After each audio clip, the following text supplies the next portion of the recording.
Alright everyone, welcome back to the channel. In this one we're going to talk about price action in trading. So let's get right to the topic. I've made a very nice PowerPoint presentation.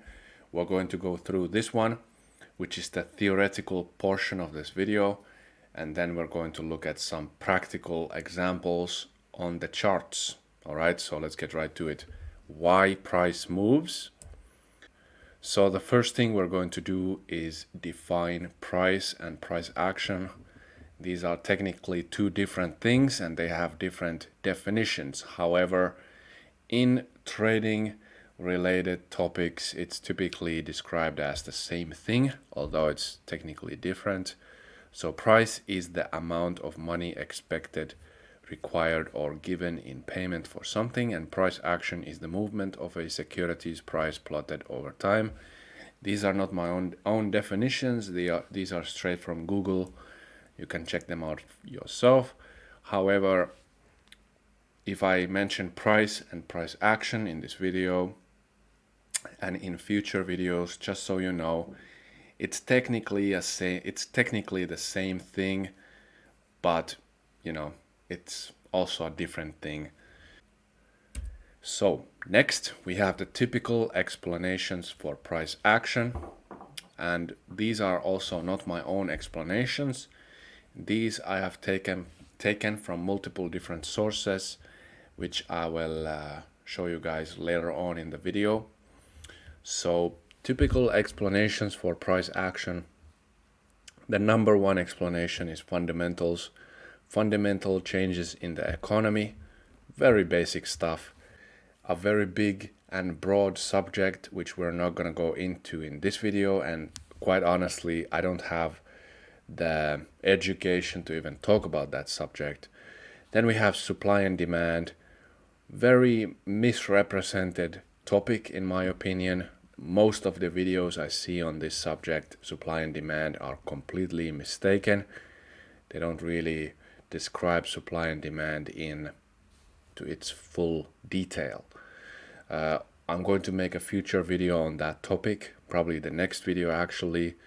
So we're going to talk about supply and demand into quite a great detail. There's going to be a lot of new things which you probably haven't heard, and I'm going to describe it from a new angle. Then we have the technical factors. Now this one, in my opinion, is a bit of a miss. I don't think technical factors really explain price action. The markets aren't really perfect, so I don't think you can perfectly describe them, which is what technical factors are trying to do. And also it's based on what's already happened. So I don't know, I would take that with a grain of salt. And then lastly, with the red text there, I have highlighted what actually causes price action, which is aggressive versus passive market participants. We're going to go into this with a practical example later on, and I'm going to explain this with a bit more detail then. Lastly, I hope you can just about see the text there. How to interpret price action, technical analysis. Again, I'm not really a fan of that. It's focusing on something that has already happened, and it takes its value from price alone, which is meaningless because it lacks the bigger picture of why price is moving, which is the intention. So technical analysis can't show intention, which makes it kind of meaningless, but I'm not gonna get into that right now. Then we have price in relation to value and investor perspectives. When we talk about what drives price, it is the investors, and that's why it's important to mention how they interpret price action in relation to value, because let's be honest here, it's not price that moves price, it is value which moves price. Either price is in value or out of value, also called fair price or fair value, whatever. It's the same thing really, but the key message here is that price isn't moving price. It's really how price is viewed in relation to value, which is what moves price to value. So I'm gonna give one example. So if price is out of value or fair value, so it is imbalanced in this case, price will move back to value, right? And this is how price action can be interpreted. So it's either in value or not in value. But anyway, I'm not going to get into that right now. It's a very big subject in and of itself. And again, I'm not a professional on that, so it's not really my place to talk about that. So now we're going to look at some practical examples on the charts. All right, everyone, we're on the charts now. And this is the practical portion of the video. I have some key notes which I want to discuss regarding the practical example here. So this is a normal candlestick chart. This is often, well, this is what price action is shown as and how it's typically described as. Okay, you see candles moving up and down, so price is moving up and down in time, right?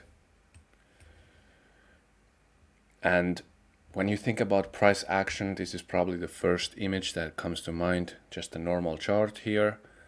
Some questions I want to give you.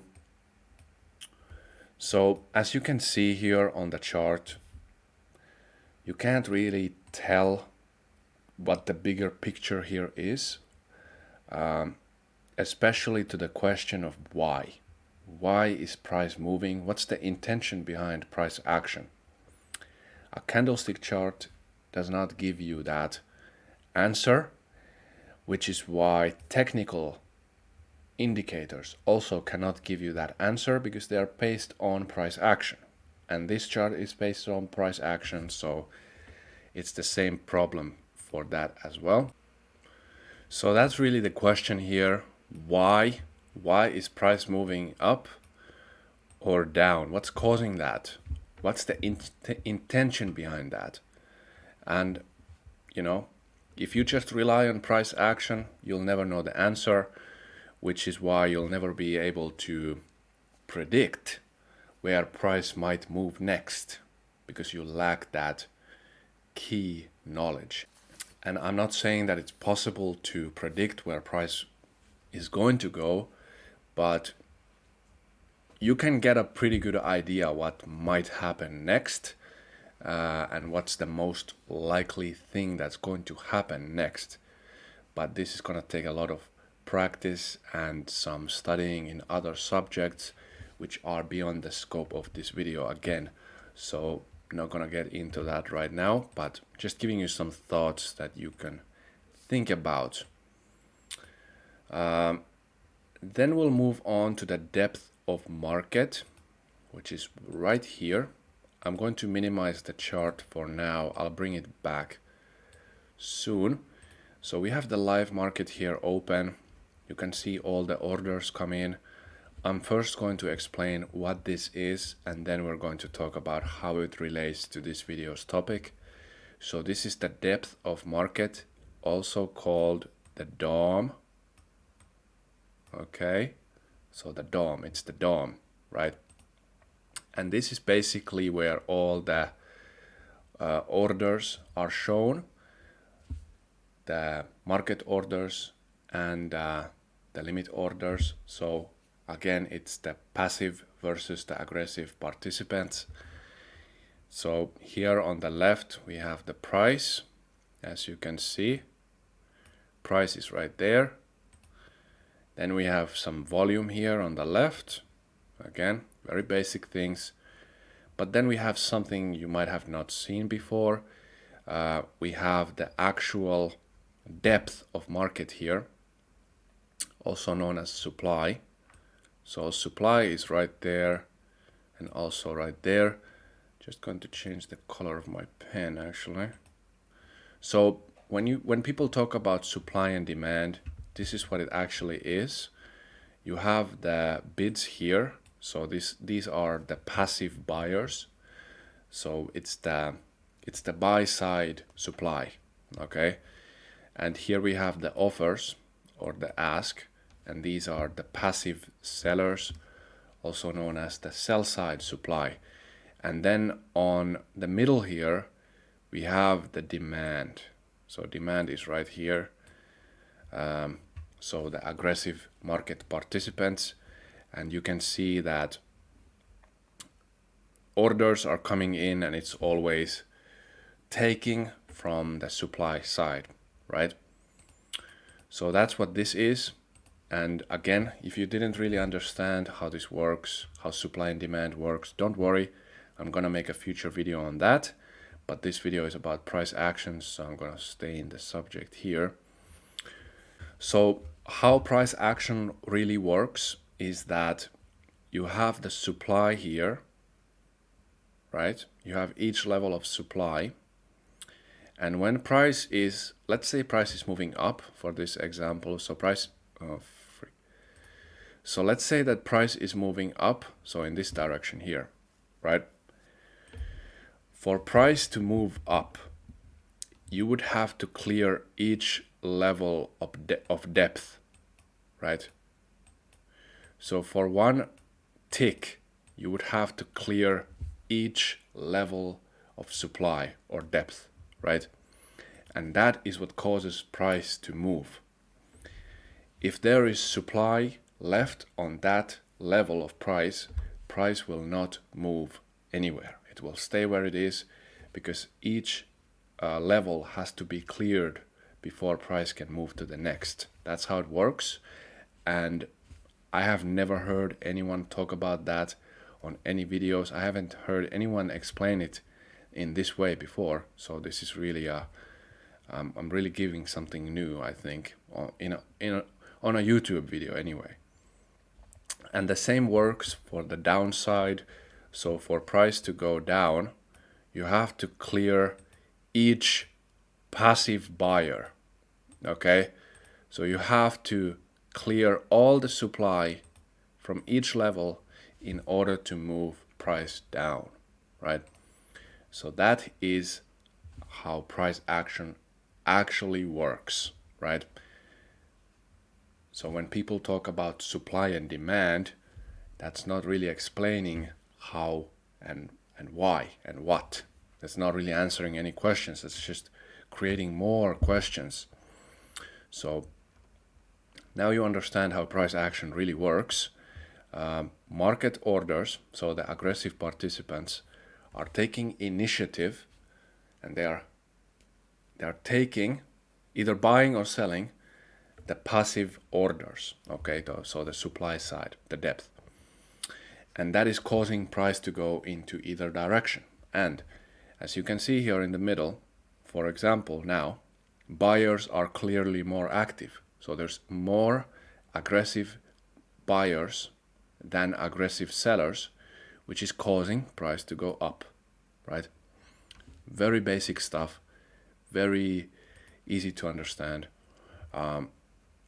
So when we talk about intention, and I'm going to bring back the normal chart now, here you cannot see the intention, which is the market orders, the aggressive participants. You can't see what's happening in each individual candle. You can if you use a footprint chart, and we're going to talk about that in the future. But just on a normal candlestick chart like this, or any indicator, you can't see the intention, right? Which is what the DOM is showing you. So the intention is in the middle here. So relating to supply and demand, just quickly, you can see that there is supply on each level of price, right? Doesn't matter how high or how low I scroll, you'll find supply in each level. Look at them. Hundreds of contracts in each price level, right? So when people talk about how supply and demand affects price action, that's not really true, because there's supply. Supply is right there. So it really is only demand which is moving price. You can forget about supply, really. It doesn't really matter because there's so much supply that just focus on the demand. However, this isn't 100% true because there is supply side things also which can affect how price is moving. For example, absorption. Absorption can be viewed here on the supply side if you have an eye for it. So absorption is really the only supply side thing which could affect price action, I guess, but it wouldn't move price. It would basically just stop price from moving. However, the truth is that you can find absorption in pretty much every price level there is. So focusing on absorption is, I think, pointless. Just focus on the demand and you'll be well off. All right, so now we have the chart and the depth of market side by side. And the last thing which I want to mention in this video is price action and price action trading. Now, even though the depth of market here gives you a very inside look on price action, this is still not enough. It's still not enough.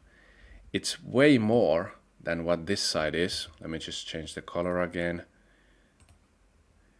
So the depth of market gives you way more knowledge than what the normal candlestick chart ever will, but it's still lacking a lot. So I can't recommend that you trade with this because it's not going to be enough. You need to base your trades on something other than price action. You need to have some kind of context, maybe fundamentals which you look at, which is what you place your trades on. So that's really been it for this video. I hope I explained price action at least somewhat. It's a very big topic to talk about in such a short video. Price action, I hope I answered some questions you had. This video was more for beginners, but I'm sure that the depth of market also came as a new thing for some more experienced traders out there. So in future videos, we're going to talk about other subjects such as supply and demand, which a lot of people unfortunately have misconceptions about. I can't blame them, but as you can see here, you know, this is real supply and demand here. And when you look at the videos that are out there, the educators, when they talk about supply and demand, they're not describing this. They're describing something completely different, which is not this. And this is supply and demand here. So I don't really know what they're talking about. If they're not talking about this, then they are obviously wrong. So yeah, I think that's been it for this video. I hope you guys enjoyed. Stay on the lookout for the next one.